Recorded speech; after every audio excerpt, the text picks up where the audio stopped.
Hi, Alan Stratton from As Wood Turns. I recently returned from the Utah Woodturning Symposium. One of the features of the symposium that I really appreciate is the Instant Gallery, where I get to see some of the finest work that is done by woodturners from all over the country, in fact all over the world. When I came home, I just felt kind of wild and crazy, kind of inspired by it all, but wanted to do something that I had never done before. So I chucked up a chunk of cedar and went to work on it.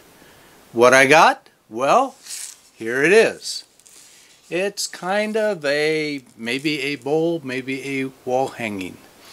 It has a walnut insert here in the middle, and it has an additional feature of another side, which has a different sort of bowl on it. So which way's up? Well, it depends on what you want to do with it. And it can be whatever you want. So let's get wild and crazy and make this, I guess, wavy bowl. Mounted this partially dry cedar onto a screw chuck. I've also brought up the live center for some added security. The face of this blank is very uneven, so I'll tackle it first with a gouge, then start addressing the perimeter. Fortunately, the cedar is fairly soft. There are a couple of nasty cracks in the bowl that I'm treating with CA glue.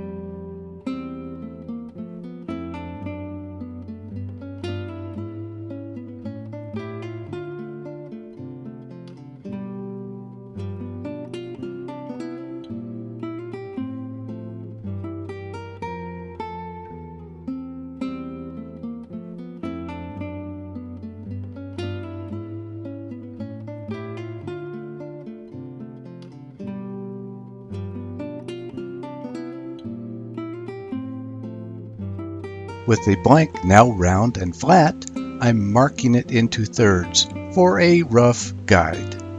Then I'll start cutting a wavy profile on the face of the wood. In the center, I'm measuring for an expansion mortise for when I flip the wood over.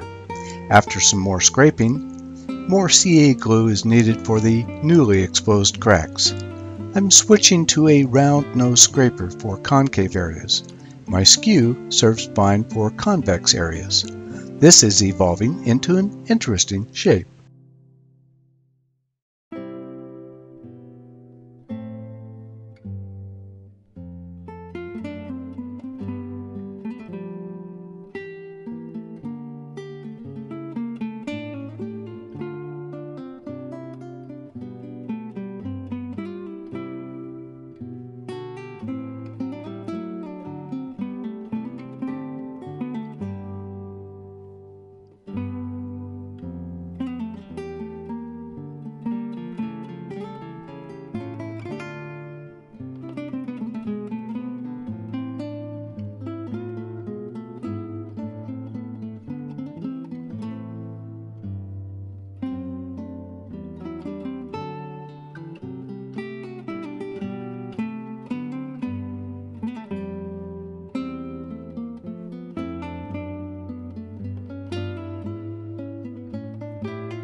Now to reverse the bowl and mount it to my chuck in expansion mode. Then I'm addressing the center. I'm cutting out the wood that is now inside the extended cylinder of the chuck jaws. Then a lot more work with my round nose scraper. I sharpened it a couple of times during this project. I'm trying to get the wall to a uniform thickness throughout the wave. My fingers are the best gauge and close enough.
With the bowl or whatever it is completed, I still have a somewhat rough center to deal with. I thought about mounting it to my coal jaws, but the area to be shaped would have been on the opposite side. I could have reached through the center hole to smooth things out. Instead, I'm choosing to fill the center hole with walnut plugs. So, from a piece of scrap, I'm sizing it to fill the hole out to where the chuck jaws were, but the one plug still leaves the back side of the walnut exposed. So I'm forming another piece of walnut, slightly smaller. This will fit into the hole from the opposite side and be glued back to the other piece of walnut. Both plugs were mounted to a faceplate with double stick tape for forming.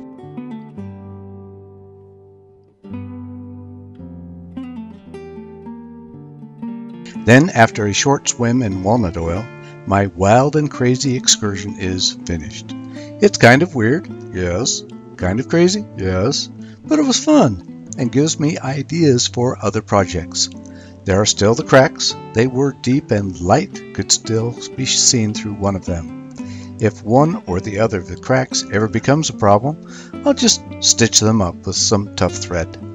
Meanwhile, I'll enjoy whatever this thingy is. And my shop smells great from the cedar. That's all for this week's video. Please like this video, and if you haven't subscribed, please subscribe to both my website and YouTube channel. Always wear your full face shield. Goggles are not enough. Until next time, this is Alan Stratton from As Wood Turns.